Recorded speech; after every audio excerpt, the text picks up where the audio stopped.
It was just like a normal day of school. Rachel, my sister, was in the car waiting for me, and we started to get in an argument.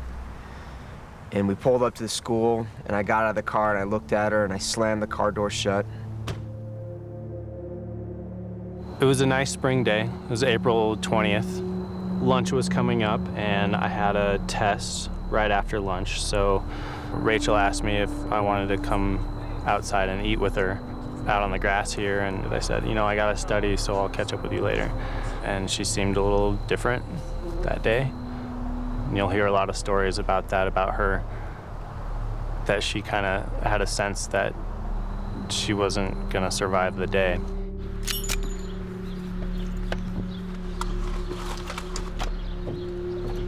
I had a test later that day, so I went to the library to study. And I was with a buddy, Matt, and we heard these poppy noises coming from outside.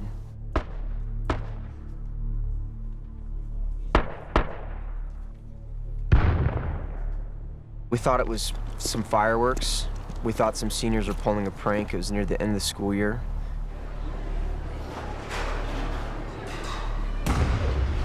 We heard a couple of explosions, like really loud explosions, and a couple of popping sounds.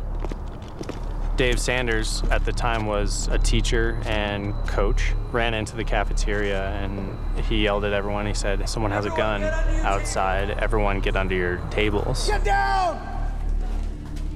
The shooters came into the library. It was the first place that they came into. And once they entered, I knew it wasn't a joke. Listen up, everyone. They were immediately shooting out their guns. So there's a hesitation in the crowd, and then all of a sudden the entire cafeteria just starts evacuating. And everyone's sort of pushing chairs and tables and stuff out of the way and scrambling. People are leaving shoes and backpacks behind.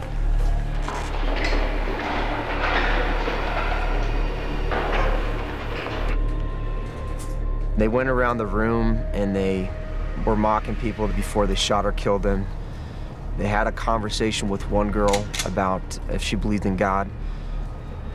And she was crying and kept asking, and finally she said yes. I heard a bunch of shots, and then I didn't hear her crying anymore. I'm trying to find the person who I'm sitting with at this table, and she's on the ground, and she crawls around this corner, and I follow her, and there's a whole bunch more explosions and gunshots going. It feels like it's just right here. The shooters then came over to where I was, and they saw my friend Isaiah, and they began to make fun of Isaiah for the color of his skin, calling him racial slurs. They tried to drag him out from underneath the table. Get up, let's go. Isaiah was trying to back up. Get up right now. Blow your head off. No. Come on. No. And they mocked him, and they finally shot him. No. Please. And they left me underneath that table. And I thought that I was gonna be next. I was feeling so much fear, I thought my heart was gonna stop beating. And the only thing I did know to do was to pray. And I asked God to take away my fear, because it was just too much for me to handle. My ears were ringing so loud from the shotgun blast, I thought they were bleeding. But after I prayed, I felt relieved from that fear, and I felt like I heard God speak to me and tell me to get out of there. And I still wasn't sure if they were in the room, but I listened to that voice, and I was the first student to stand up. Everyone, get out!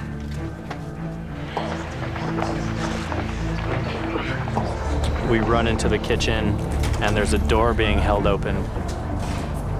I'm the last one in there. Turn around, close the door, to lock the door, and there's no lock. And I wedged my toes up against the bottom of the door. Come on, help me! And a couple minutes into that, we were in a door-pushing battle with the shooters. I helped pick up a girl who had been shot. She had had her shoulder blown off. A group of us ran out of an emergency exit. We ran outside. And there was a police car outside. We all ran behind that police car. And as soon as we got behind the police car, the shooters came back to the library. And so we got out of there just in time. We could hear the guns going off right outside of our door. There were a bunch of propane tank bombs that they had planted sort of throughout the cafeteria, and they were shooting at those and throwing pipe bombs and lighting fires and shooting at other students.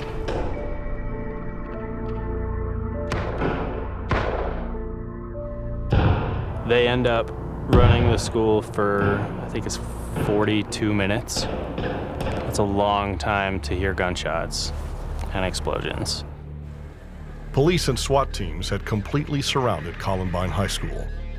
That's when the shooters decided to take their own lives.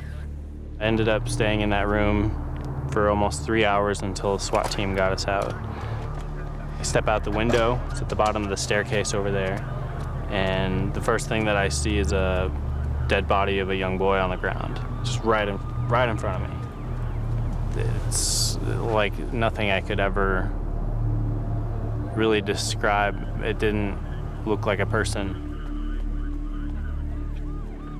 One of my buddies tapped me on the shoulder and he said, "I think there's a girl that's been shot over there." And I looked out from behind the car and I couldn't tell who it was, but I would later learn that it was Rachel.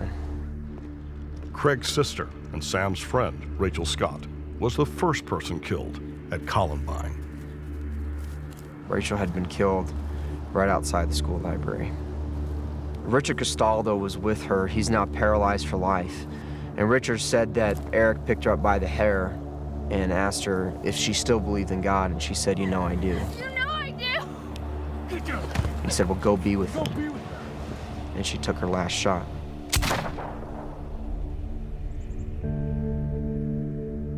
They killed people that had nothing to do with their pain or their anger, people that had never done them any harm. These were great people. These were kind people. 12 students and 1 teacher were senselessly murdered that afternoon.